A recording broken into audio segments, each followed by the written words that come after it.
receiver who went down against the Bears yesterday with a high ankle sprain is expected to miss a minimum of 2 weeks, and our Todd Archer is saying that it could be 3 to 4 weeks. So you're looking at a 2 to 4 week range for CeeDee Lamb. He is not expected to play Sunday night against the Green Bay Packers in Dallas, with the Cowboys returning home to host Micah Parsons, but that's going to be a big loss for a Dallas offense that needs all the points and production it can, with the defense in Dallas playing the way it is.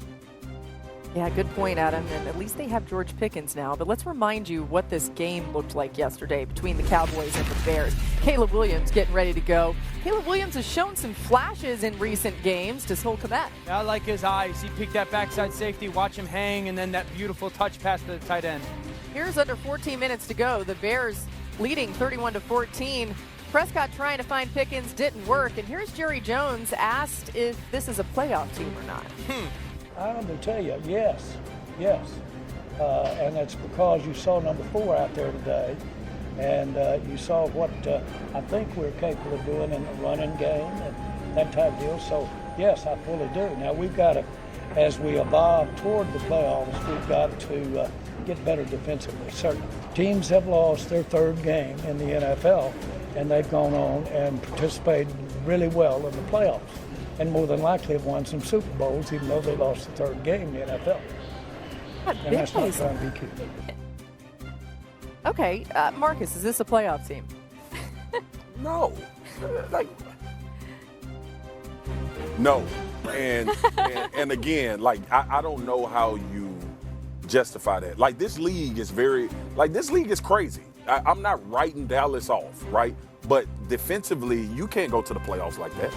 That's just not going to. But the thing that I hearken to from this game is, as much as everybody talk about this a playoff offense and they should be very good, if you let people drive the ball for 19 plays straight, your offense never gonna have the ball.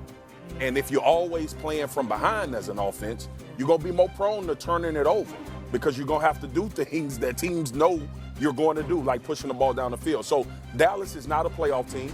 They're not. Their talent on defense is not even playing well, which is a double problem that they have. So it's a bad situation right now. And for you to actually believe that after you play Chicago, who we've watched for the last 2 weeks, is asinine. So that's all I have to say about that. I think the style of defense that they play is schematically dead in the NFL. Zone. I really, it's not zone. The zone style that they play, which is like that spot drop, just get to an area. I just think right now in the NFL it's dead. You don't see a lot of good defenses running it, and reason why is I think teams are too good in the RPO game now. I think teams are too good in the yards after the catch game right now. I think teams are too good in the numbers game. They can formation you to get numbers advantages with their different formations, and so. We talked last week, the Chargers defense, that's zone-centric, but it's a completely different style. Not only is there a talent issue and their stars, I mean, what do you think about that? I just think their schematic style is dead. I think Matt Eberflus probably believes they're too hamstrung by their talent to do anything else on the back end. We just got to play simple, cover 3.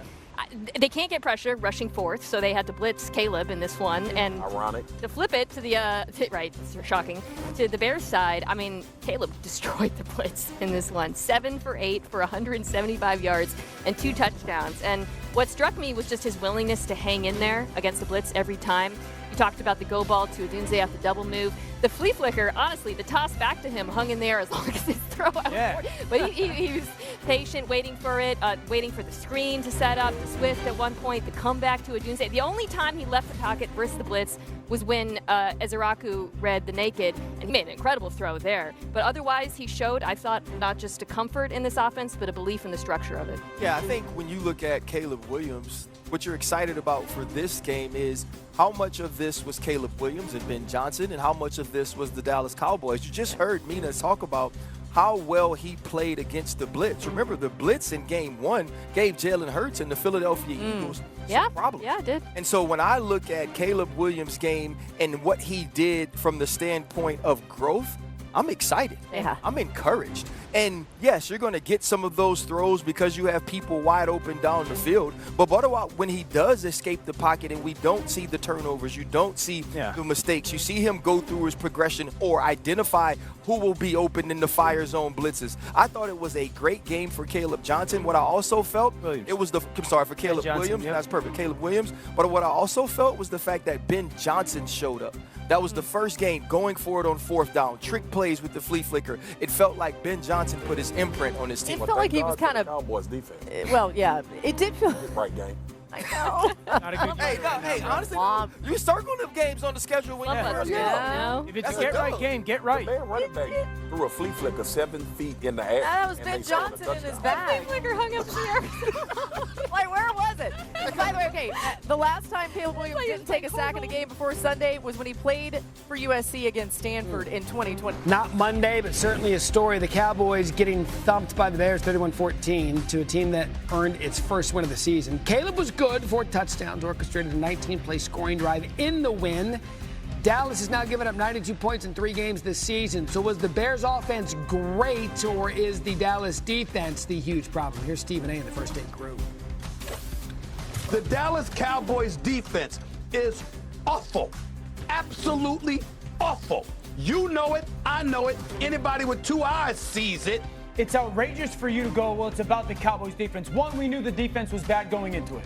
We've seen it, okay? It's about Caleb Williams. When you as a quarterback and the defense makes a mistake, do you make him pay for it? He did that.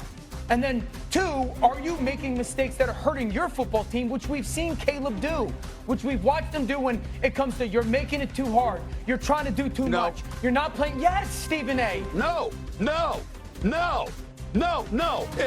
Excuse me.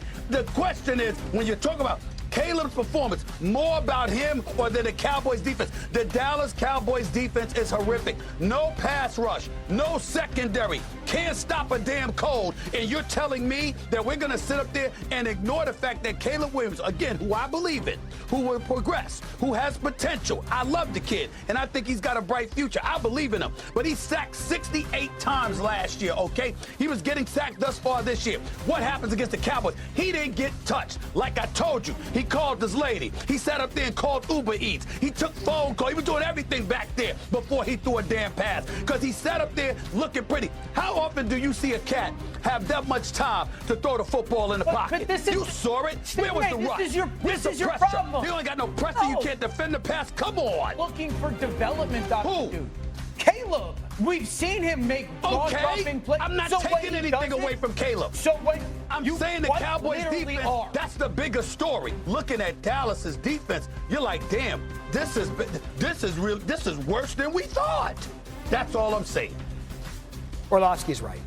No matter what, Stephen A. is going to pick up the Cowboys no matter what. Yes. Here's why Orlovsky's right. Year 2, Caleb Williams, new head coach Ben Johnson. You want to see that your franchise quarterback has made the strides. How many times have we seen a young quarterback miss wide open throws? Orlovsky's point was nailed. You want to see the guy make the team pay for their mistakes. I think that you're right about Stephen A. just wanting to go in on the Cowboys. That was. But also, it's the fact that Micah Parsons isn't there. It's the whole storyline. He's just going to keep going and going and going on. Yeah, but the defense may not have been good with Micah Parsons. It wasn't going to be good with Micah Parsons. But it's even worse now without Micah Parsons. That's the problem.